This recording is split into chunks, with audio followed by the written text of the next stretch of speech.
Semua doa di Al-Quran istimewa, ada peruntukannya. Tapi ada salah satu ayat yang bisa memberikan inspirasi kepada kita, diterapkan di setiap kehidupan, termasuk ketika akan berinteraksi dengan Al-Quran. Doa ini tercantum di Quran surah ke-21 Al-Anbiya di ayat 87 sampai 88 pada kisah Nabi Yunus alaihissalam.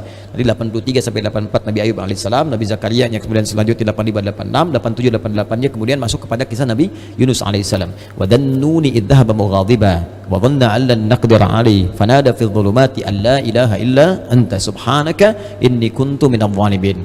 Nah, ini dawamkan doa ini. Termasuk kalau kita ingin berusaha berinteraksi dengan kebaikan, kayak kita misalnya mau coba menghafal Quran, kayak kita mau coba membaca Quran dengan baik, atau kita coba misalnya mendapatkan kesuksesan dalam pekerjaan, atau kita mengatasi gangguan dalam kehidupan. Ini masuk semuanya. Kenapa? Karena dasar pertama, ini ada 3 bagian di doa ini yang penting kita garis bawahi. Pertama, la ilaha illa anta, ya, awas. 2, subhanak.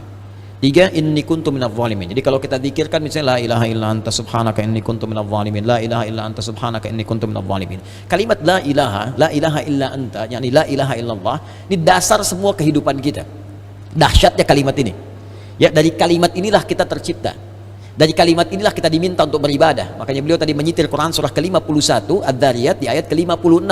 Wa ma khalaqtul jinna wal insa illa liya'budun. Tidaklah aku ciptakan jin dan manusia kalian kecuali untuk menyembah aku. Dan penyembahan pertama itu ditafsirkan kalimat la ilaha illallah. Quran surah Thaha ayat ke-14. Innani anallahu la ilaha illa ana fa'budni. Wa ma khalaqtul jinna wal insa illa liya'budun. Jadi tujuan kita beribadah kepada Allah Subhanahu wa taala untuk la ilaha illallah.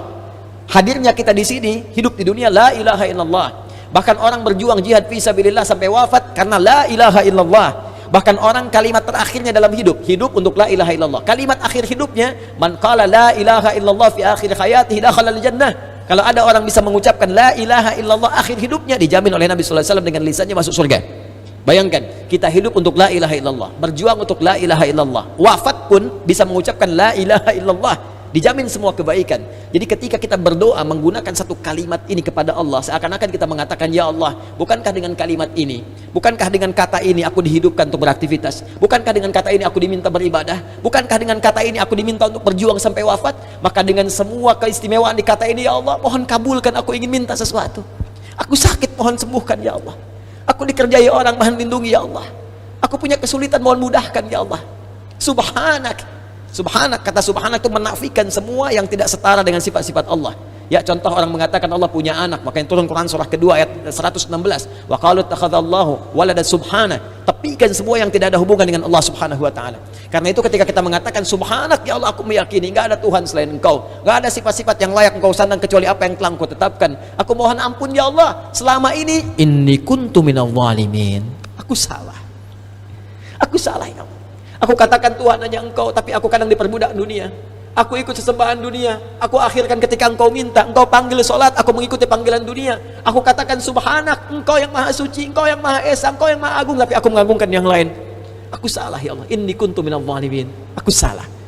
Nah, kalau kita dawamkan doa ini dalam kehidupan, la ilaha illa anta subhanaka inni kuntu minadh dhalimin, maka satu kalimat ini adalah kalimat yang sangat indah yang bisa mempercepat doa. Tahu dari mana ini semua? Jawaban ayatnya, lihat ayat selanjutnya, fastajabna, istikhdami fa, harfu atfin rabitin baina syai'aini bila hudud. Cepat, huruf yang mengikat dua peristiwa dan berlangsung tanpa jeda. Peristiwa pertama berdoa, peristiwa kedua jawaban dari doa.